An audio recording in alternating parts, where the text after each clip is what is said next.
Start recording. Okay, cool. It's recording. Thank you. How often do they switch up the curriculum on you? Well, trends come and go. I mean, now it's Common Core, and Common Core has been around for, I think, in excess of 10 years, and maybe a little bit longer. It's hard because it all just kind of, it's not like, okay, well, this year we're going to start Common Core. You kind of slowly go into new ways of doing things. And the Common Core started at the federal level, and it was, an idea, and then states slowly bought into it. And then California came up with a little bit, it's not their own version of Common Core, but they added a little bit more to the Common Core. Their standards, you'll see the Common Core standards, and then you'll see California Common Core, because we have a little bit of extra that's been added. I know, for instance, in Texas, they have their own set of standards. They don't follow the Common Core. They did their own, it's called TEKS, I think, their own Texas expectancies.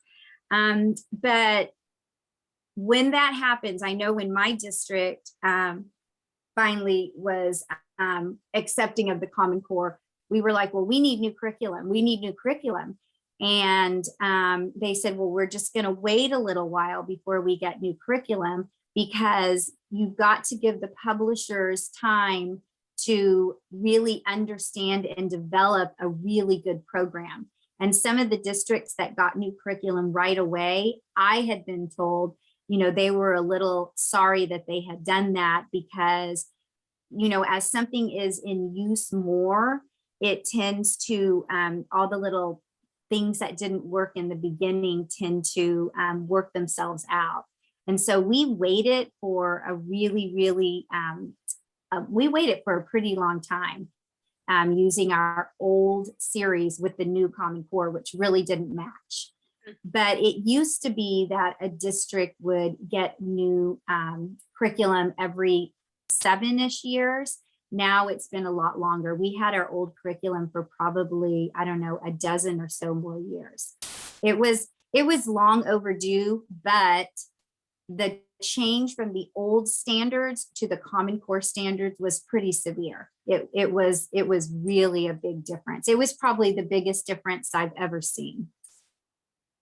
Yeah, I remember hearing about Common Core and just the uproar around it. Yeah, it's a pretty, I like Common Core, I really do. But it was such a big change. And especially when we were teaching with the series that just focused on specific standards. This one is like more of a whole person, and it was not like that before. And so we had to do a lot of our own supplementing. It was hard for a while. So regarding standards, how did you, when you first started, how did you make sure you were hitting all of the standards? Well, when you develop a lesson with the standards in mind. For instance, I was looking at the reading lesson I was teaching today, and I knew that I was going to have to hit asking questions with the 5 W's and the H. And I knew that I was doing, I was looking for information in an informational text. I was looking at text features. And so I know that in the back of my mind as I'm doing it, it's in your TE. And if you want to write it, I always, on my lesson plans, I do also write like like notes at the bottom of the core things that I want to make sure that I am getting across to my kids for either the day or for the week or whatever. And today, the main thing I really wanted them to notice was the text features in my informational text. And I wanted them to know the how to develop asking questions. And just another little background with me, I have taught in Santa Ana for just about my whole career. I teach in a very low income area it's a Title I school with about 95% ELs. So when I say it's kind of hard for them to understand why I focus so much on that, they don't understand what the question words mean. Like today, I talked about the word why, that it means the reason for something, and they are very confused with what the question words mean. So I really, I have those standards either written down or in the back of my mind or highlighted in my TE. So I know that as I'm doing the lesson, those are the things that I want to focus on. And there's a lot of standards associated with each lesson. So I pull out the ones that I feel are the most important. And is there like a checklist that you have to hit each year, or how do they know you're hitting the standards, and who are they? It's standardized testing. Okay. If you, yeah, through testing, if you are hitting all of the standards, then through testing, you will be able to show yourself. And in second grade, we don't do a recognized standardized testing. We do a district standardized testing called the MAP test. Please don't ask me what it means. I know the last word is performance, but I actually just asked someone what it means and they're like, I don't know. So, but it's called the MAP test. And it's a test where, again, this was something that we did that took a really long time to get used to, because it's not up to 100 points. It's just a range of points according to what level they start at and how much they grow. It takes a lot of training to understand it. And we've been using this for probably about 7 years. And I don't consider myself a novice, but I am not a super expert either. There's still a lot of times I'm like, oh yeah, that's something new that I didn't realize. But they will take the test, and according to the way they answer the first couple of questions, it'll either put them on a second grade track with questioning, or it'll drop them to a first grade or kinder level track. And then it asks questions. And as they get them correct, it will increase their level of knowledge. And so when I get the last score, it'll tell me exactly what level they are working at. And most of my students this year are working, unfortunately, they're reading in kinder level and first grade level. And this was primarily because of COVID last year. Yeah. Yeah, it was a pretty, that was a pretty tough year. So, I mean, a lot of, just from the teachers that I've talked to, they've said that like last year was just a wash. How, I know this is new, but where do you go from there? Where do you start? Yeah, as you said, it is first time in my career, first time ever. And I am not treating my second graders, I'm meeting them where they are. I'm not having the expectation that, well, you're supposed to be a second grader, so I'm going to just focus on second grade. Especially in phonics, I'm meeting them where they are.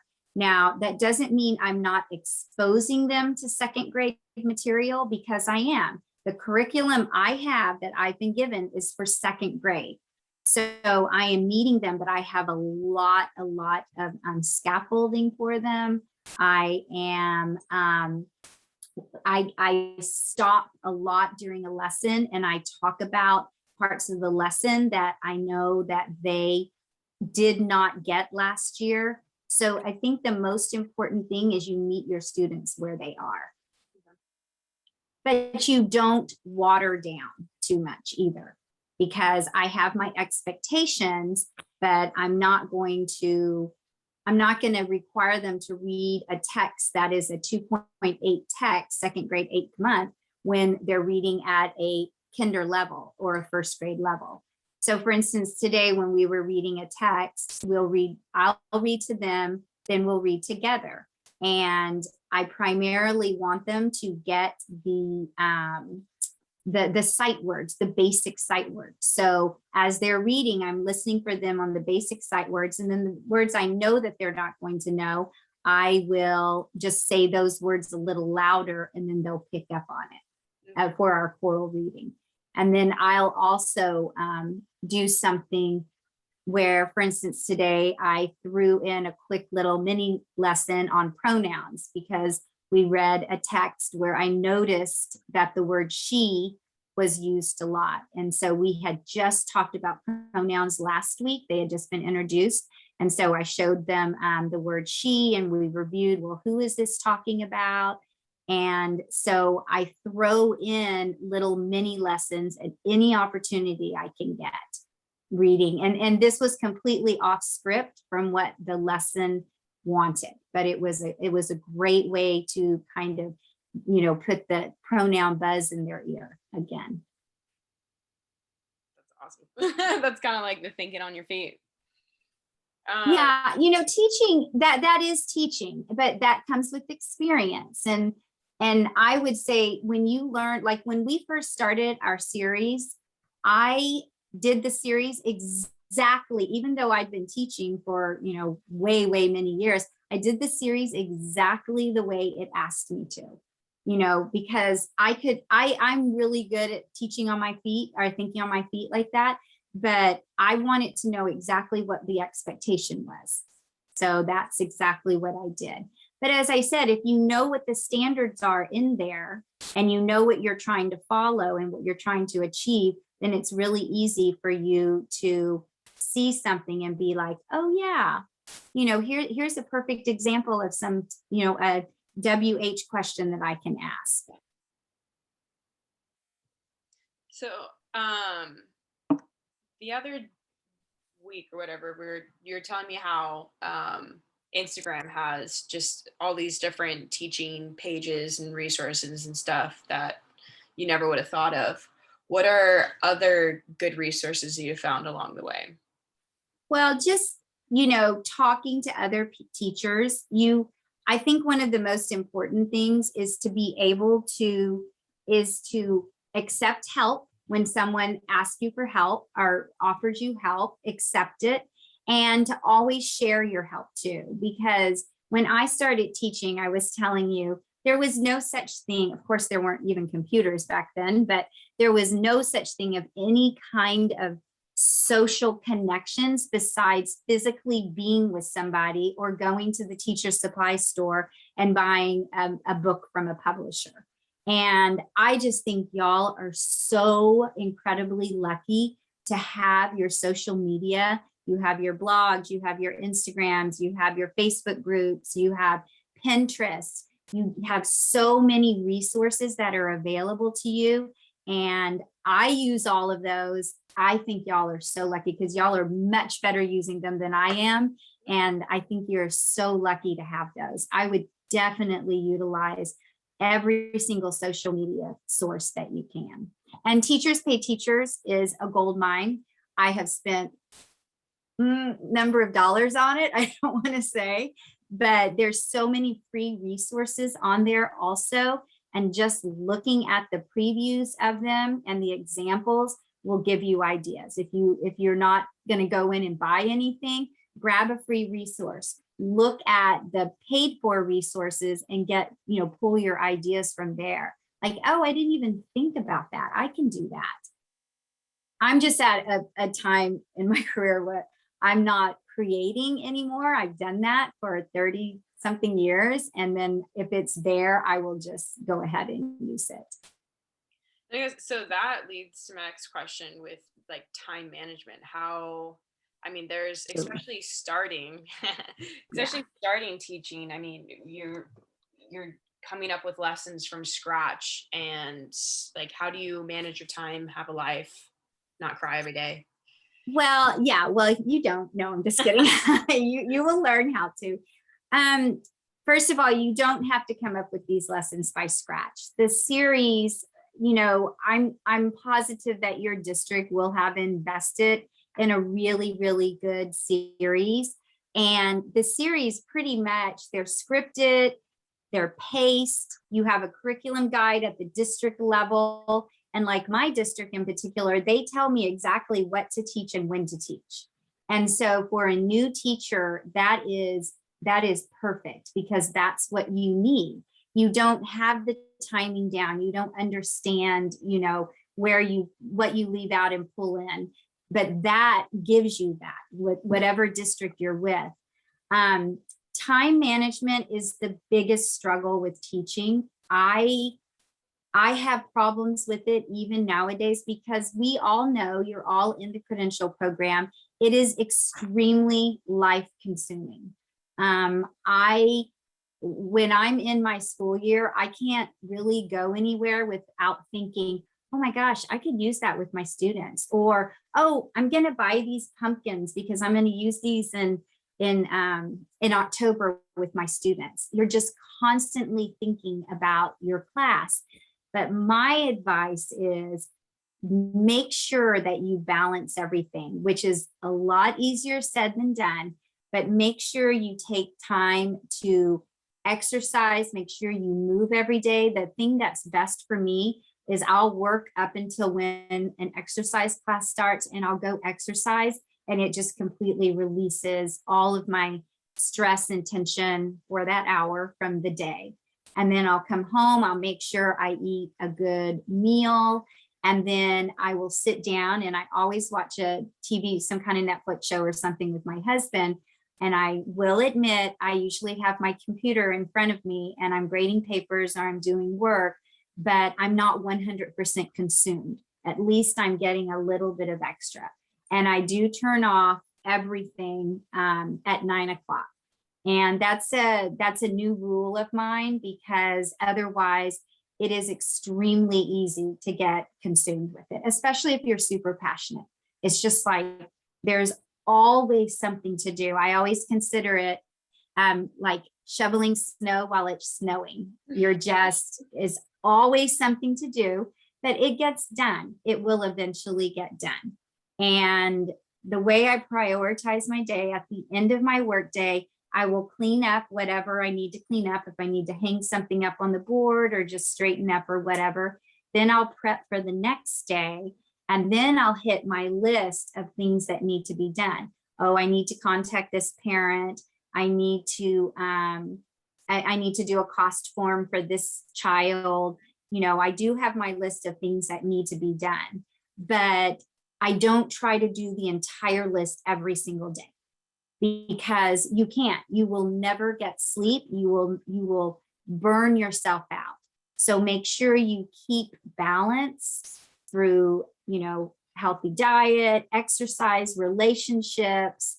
Make sure you keep that balance, because otherwise you will burn out during your 10 months of teaching.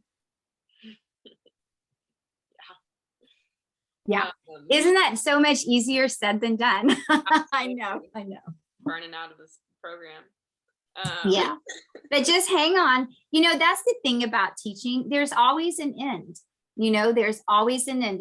I've never worked at another job, so I don't know what it's like to be in an office where you've got 2 to 4 weeks off a year and you just do the same thing over and over and over again for infinity. I don't know what that's like. I know we have a start, I know we have a finish, and that there's a lot in between, but there's always a finish. There's always a finish. And a vacation. Yes. And that's the other good thing, is we do have our long weekends, and we do have our, you know, weeks off for, you know, different Thanksgiving and Christmas and winter break and everything. So you do have a lot of mental time off. And try to take it. I try to keep one day a week free of work. Has it really happened yet? Not really, but I'm trying. Okay. I keep trying. So what are some of your classroom management strategies? Like, okay. Beginning so I'm looking at Ashley. Okay. So I am old school in several ways, and I understand that there is a different way of approaching management nowadays. So I will start with reward first. So I always reward and acknowledge positive behavior first. I have a system where I have, they will be recognized for positive behavior or kindness or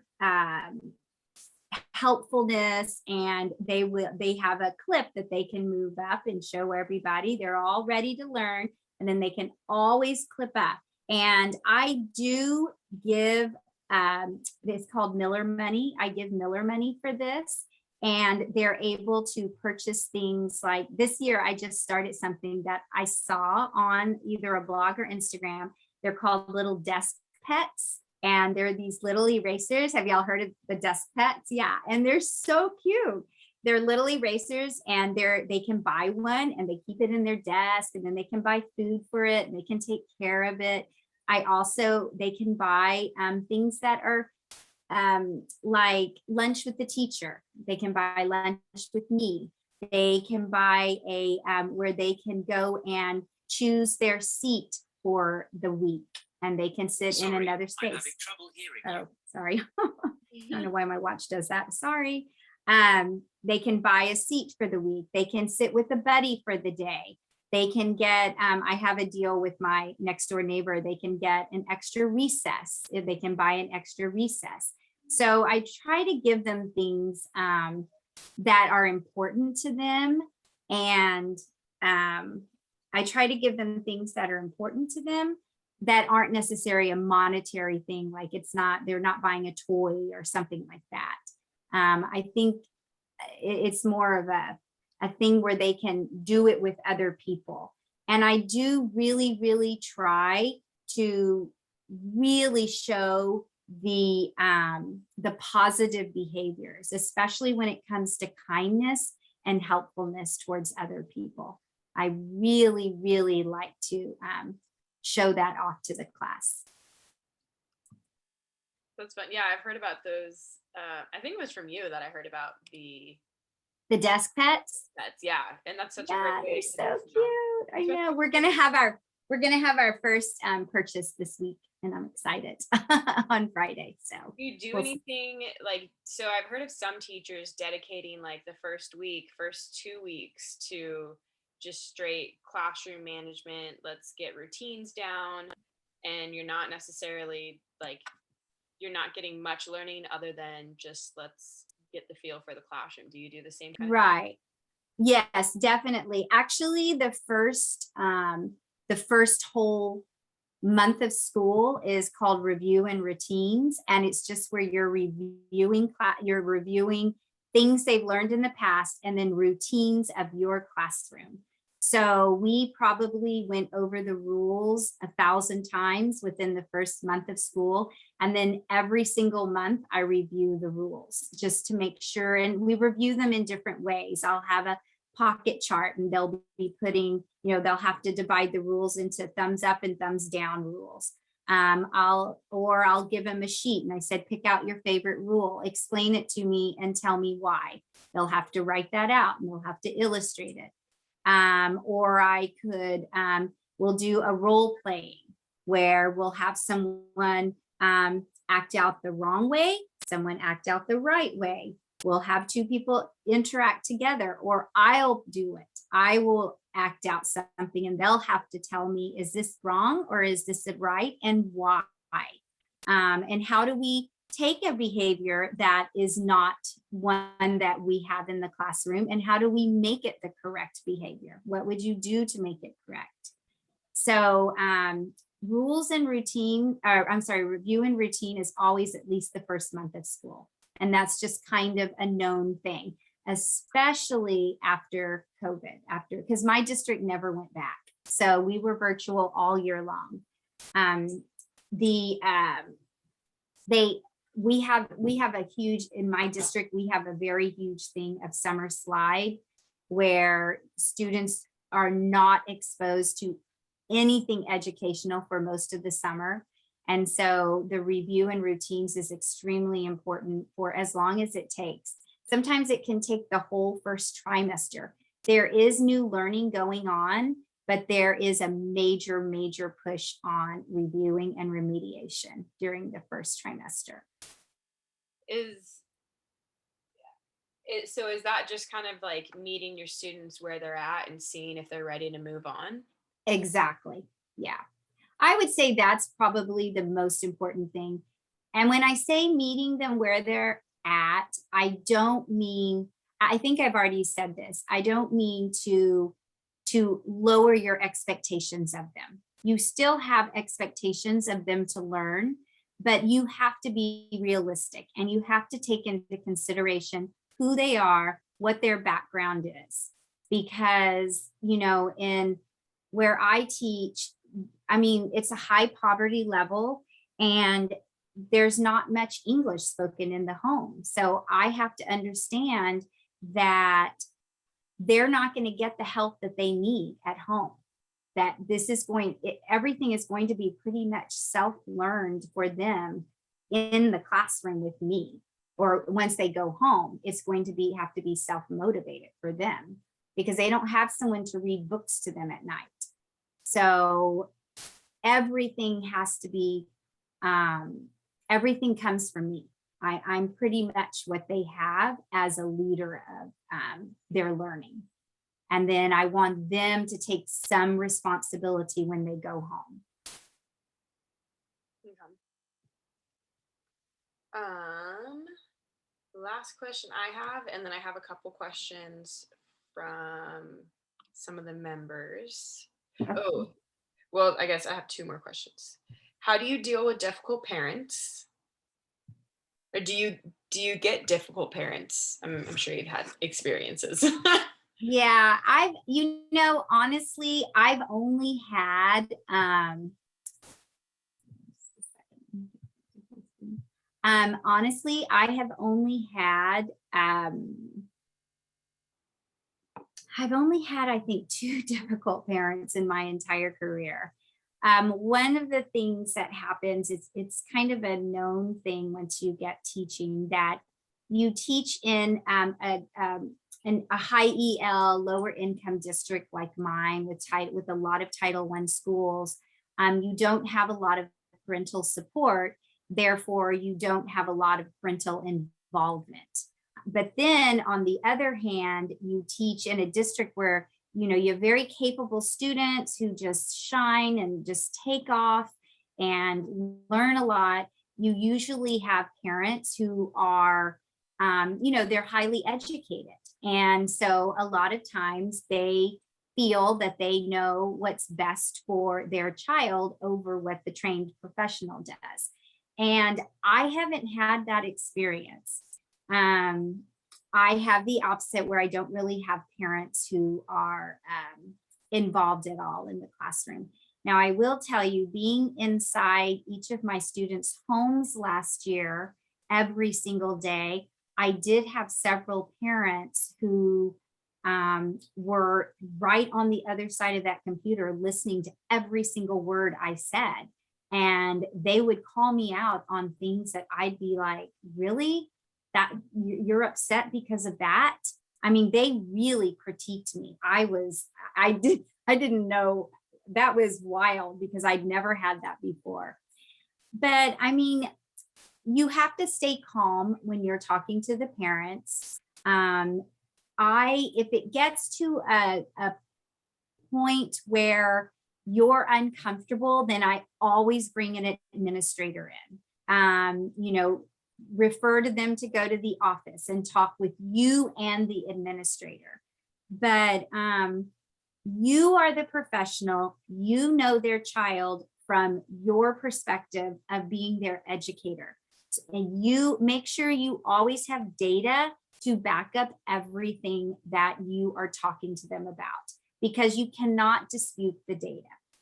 And if it comes to like a behavior issue or something, you have to have those antecedent reports. Make sure you write down everything that is happening throughout the day, even anecdotal, sorry, not antecedent, sorry, I'm really tired. Make sure you write down everything that is involved in that child, what's happening in that with that child. And talk to the parent in a calm manner. And if they cannot be calm with you, or they cannot be, you know, you can't come to any kind of understanding between the two, I would always bring in an administrator, because your administrator is there to support you and to, you know, administrators should back you up listen to the parent and back you up. But that's how I would handle it. But as I said, I just had my one instance last year and then one a long time ago, and that's all I've really had. Wow. Yeah. I know it's really weird, isn't Yeah. it? I mean, it's like bittersweet because on one end it's like, that's too bad you don't have parents that help or anything. But then on the other hand, it's like that's really good that you don't have parents interfering all the time. And so my last question is, do you have any interviewing applying tips? Mm, I don't because I have not interviewed since 1989.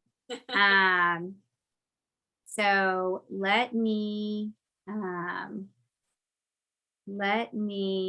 I talked to my friend. I have a friend that just started in our school a couple of years ago, and she's an amazing teacher. And so I asked her what she did to come over to our school because we had an amazing school.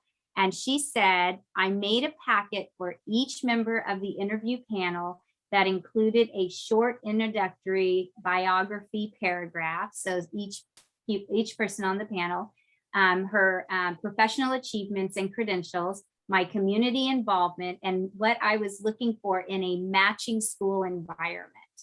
I kept my panel answers brief but complete.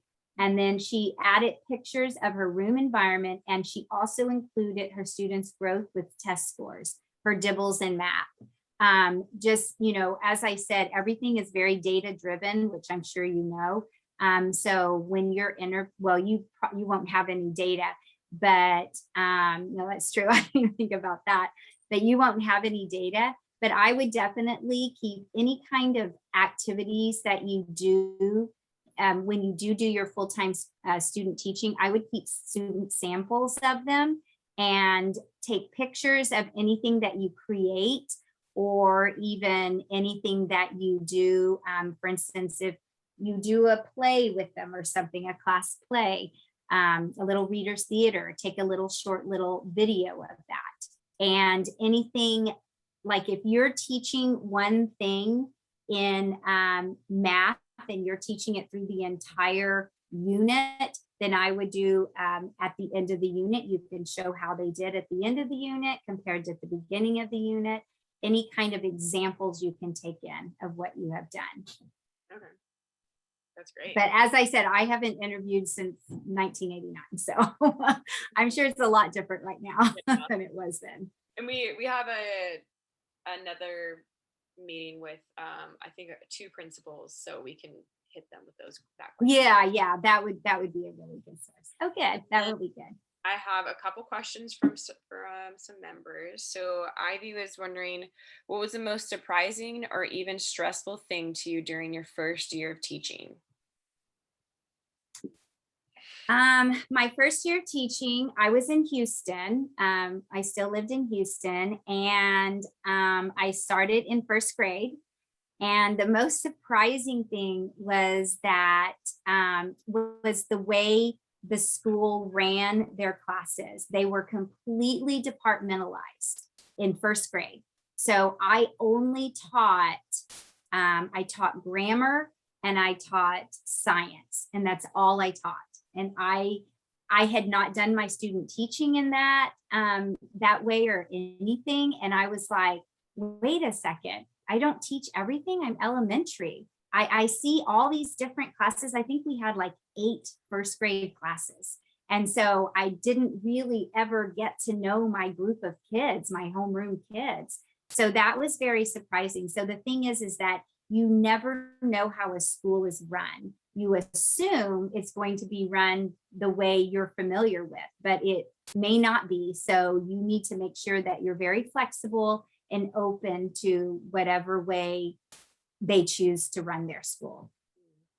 Because that was weird. That was really weird for me. Yeah, that's wild. Yeah. Especially for first grade. Yeah, I know. Another question about homework. Do you give homework, grade, and give it back? So like in that sequence, I guess. Yes. Do I give homework? I give homework every day. For my class, what is best for them is they get one sheet of written homework, and it every day I flip flop between math. Tonight it was math, and then tomorrow night it'll be writing, and then the next night it'll be math, and then it'll be reading. And but then for the subject they're not getting homework in, they do flashcards. So tonight they did their new sight word flashcards. Tomorrow night they're going to do they're doing facts practicing. They're going to do their fact flashcards. And then the night after that, sight words again, and then more facts flashcards. So the flashcards are every single night, just a different subject. And then every single night, my students have to read. Every single night, they have to read. I want them in front of print as often as I can get them for as many minutes a day as I can. So tonight, they actually had 2 readings. They had Accelerated Reader, AR. They have to read that book 3 times. I prefer someone to read it to them, whether it is a parent that can read it to them or it's an older sibling, but they need to have someone read it to them the first time. The second time, I like them to read it together. And the third time, I like the student to read it independently with assistance, if possible. And then when they come to school tomorrow, they'll be reading it again before they take their quiz. And then they also had their phonics reading tonight, where we practiced a phonetic story over what phonics they were studying. They all had different stories, and they have to read that 3 times. But that one is an independent read because we've already practiced it. Everything is, they can sound out every single word, or their sight words they know, and they have to read that 3 times. They don't have the phonics reading every single night, but if we get to that part of the story, they will take that in addition. How do you Because monitor that they're doing the readings at home? I'm sorry, say that again. How do you monitor that they're doing the readings at home? Well, you can tell by when, like the phonics reading. Tomorrow I will time them. Well, I have an assistant and she'll time them, and I'll see what their time is. And I can tell if they practiced last night. If they did not practice last night, then their fluency will be low. Their words per minute will be low. If they did practice, then their words per minute will be high. If I suspect that they did not practice, then I will keep them in at recess. I'll keep them after school, and I'll work with them a little bit. And then the AR test, I'm having this issue right now because I remember last year was a non-year and they did not get any AR practice. So this is a new thing for me. I can tell if they don't pass the test, then they didn't read the book like they were supposed to. So I'm still trying to figure out how I'm doing the AR this year, since they had no practice. They didn't really even read last year anything other than what was on their screen. So a lot of them did not get any kind of extra reading. Thus, they're reading 2 years below grade level, half of my classes. But you can tell just from what they produce when they come to school the next day. You know, I always know if they did not read their AR book, they don't pass their AR quiz. And their AR quiz is actually, I have the voice on, so all of the questions are read to them. And if they are familiar with the story, they have the answer right in front of them. So I can tell. And I have some people who don't read at nighttime. And those people I am starting to keep after school for a little while so that I can work with them. Back to those flashcards you were talking about, are they virtual or do you give everyone a set of flashcards? In my school district, there's no virtual. They don't have computers at home. They all had a Chromebook last year, but they were all returned and they got new Chromebooks and they're not allowed to go home. So everything I give has to be paper and pencil. So the flashcards, like this morning or today, they cut out their own flashcards for their new set of fry words. And for the math facts, they do the same thing. They cut them out. Once they pass a level, like last week we started with zeros. This week we're on ones. If they pass the ones, they get their twos flashcards. We cut them out, keep them in a baggie, and they take them home and practice them. Because you have to see, this goes back to the standards also. I know, you know your standards that you're responsible for your grade, but you also kind of have to understand what's going to be in the following grade. I know that in third grade, they will not have any facts to 20 practice at all. Second grade is the last time for them to learn their facts to and from 20, addition and subtraction. So with that in mind, that's why I put so much practice into their facts. How do you deal with behavior issues in the classroom? Well, behavior issues are always hard because they happen at the most inopportune times. So I usually, like for instance, today I had a boy and a girl who always talk to each other, and I keep meaning to separate them, but because of COVID, I would usually have them do it right, like during recess or something, but I can't because I got to clean everything first. I've got to clean all the desks and everything. So this girl and this boy were talking. I asked the boy to come to the floor, and then I stopped for a minute and I said, no, Mia, I want you to come to the floor. So I put Mia right next to me, close to me, and she became very attentive.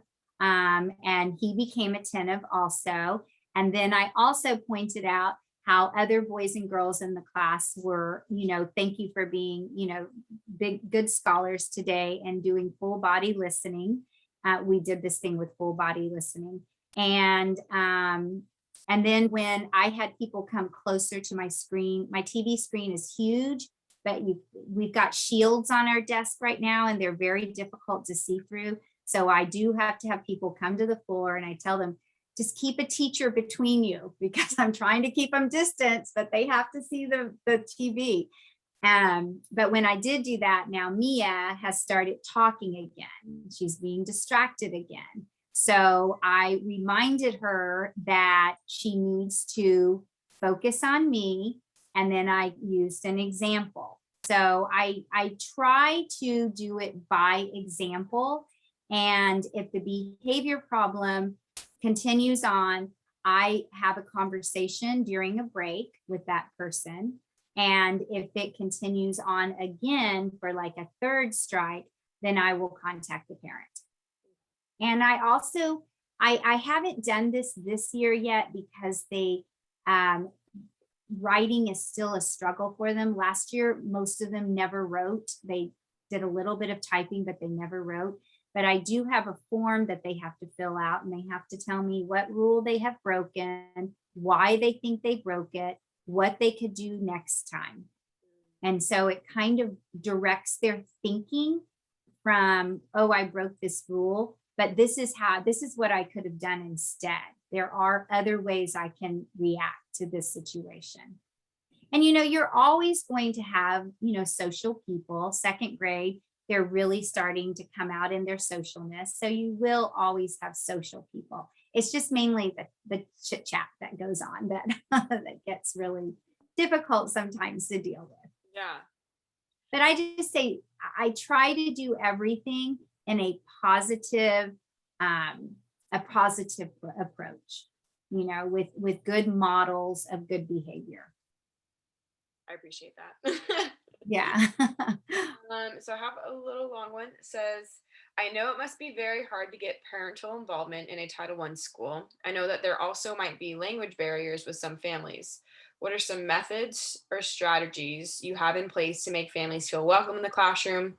And do you do any activities to increase parental involvement? Oh, that's a great question. Yes. And that's a really, really big thing. there is a lot of language barriers between, I do not speak Spanish, which is ironic since I've taught here almost my whole career. I tried to learn a language at the beginning of my career in Santa Ana, and I just couldn't. I don't know what it is about me. I have a very hard time. Whereas people in my family, Ashley, can pick up languages like nothing. So it didn't come from me.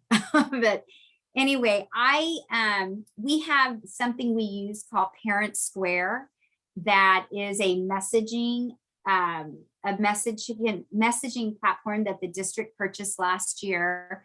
And it has been a godsend for me because it automatically translates to whatever language you need. So I try to get my parents involved by constantly contacting them through Parent Square. Every week I have some kind of tip that I give them, or a reminder that I give them about how we can, partner up and help their child together. And I had three people absent today. Quickly, while we were doing our greeting this morning, I quickly typed out a note to each of the parents and to ask where their child was. As when it comes to involvement, they know what I've already talked to them about what my expectation is for help at home, whether it's from them or it's from an older sibling. But I do ask them that they monitor what their child does. A lot of times my parents are very hardworking parents. I want to say that I have so many parents that go to work at 10 o'clock at night or 9 o'clock at night, and they get home at 6 o'clock in the morning, yet they still get their child up in at school and dressed and ready to learn. And I admire that. That to me is just an awesome awesome parent to provide for their family like that. That's a big sacrifice. And I understand that, but also we do have to think of the child, and I'm here to educate the child, and we do need help with that. When it comes to any kind of involvement within the classroom, coming in the classroom, I don't know if that's what you were asking or not, but I have tried in the past to get parents to come in and help in the classroom, and I have only had probably, I don't know, 5. It's not really in the culture to come into the classroom and help, is what I have found working in this school district for, since the 80s. It's just across the board. No teachers really have anyone at my particular school that has had parents come in and work in the classroom consistently. My school does host parent nights, though, as a whole, where it brings the whole school in. We don't get a lot of involvement, maybe, I don't know, I don't know, my school's new this year. We have 900, I think last year was our first year. I think the involvement was 50. We would do some Zoom meetings, and it was like 50 parents that would come in and families that would come in. But it doesn't mean that we don't try and we don't encourage. And I always tell my parents that I am open for any kind of conversation by, message through Parent Square. They can call the school. We can talk through a translator. They can come and visit. I've already had a couple of conferences with parents that, I try to let them know that I am open to whatever they need.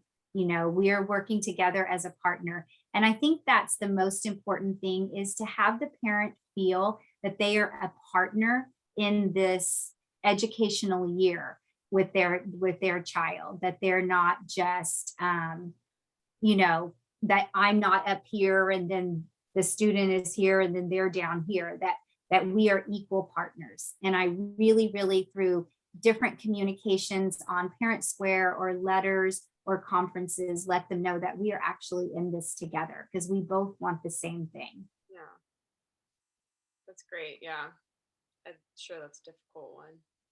Yeah. And I wished I spoke Spanish. It would be Sure that so much easier, so much easier for me. I admire anybody who's bilingual. So whoever is bilingual, props to you, because I can't do it. So I think it's amazing. we have one last question from Nancy, and then we'll wrap things up.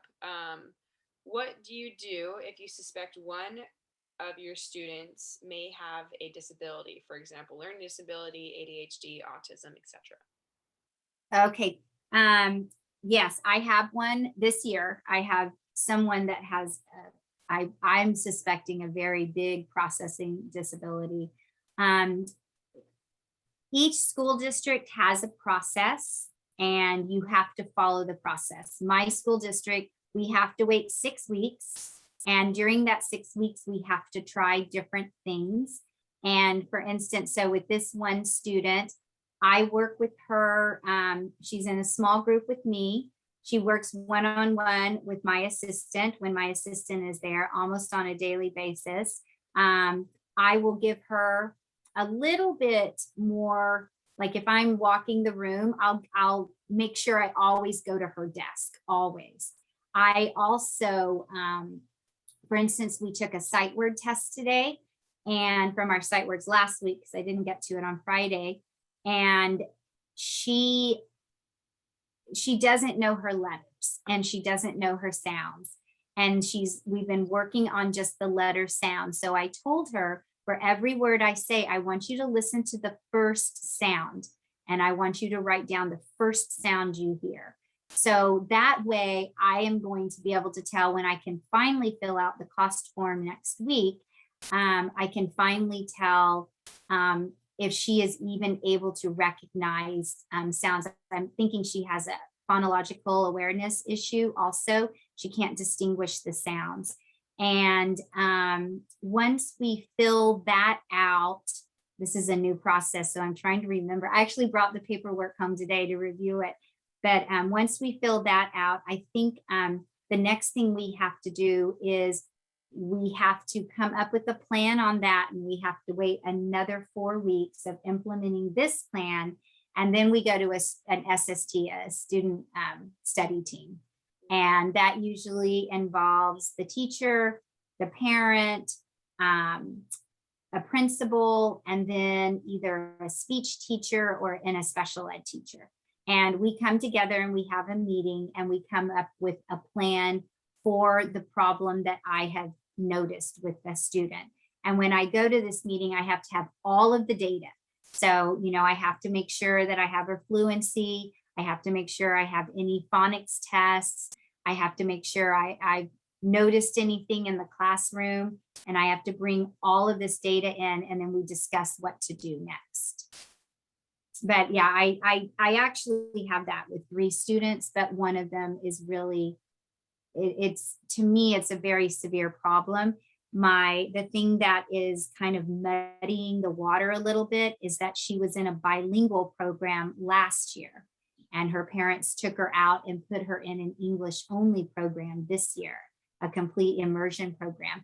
And so the fact that she's had no English reading is kind of, throwing a wrench in a little bit, but she's still, I still think that she has a processing problem.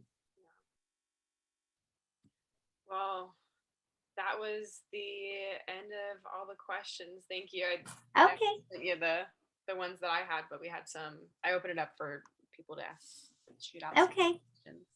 Well, thank you for having me and good luck to everybody, and just really hang in there. I know it's a lot right now, but just make your list, prioritize your list, and just take deep breaths and know that you will get through it. You really will. There's always an end. There's always an end in sight. Okay. Thank you so much. Thank you, Linda. Okay. Okay. Thank you. Thank Bye. you. Enjoy your Nice to meet you. Okay. Bye.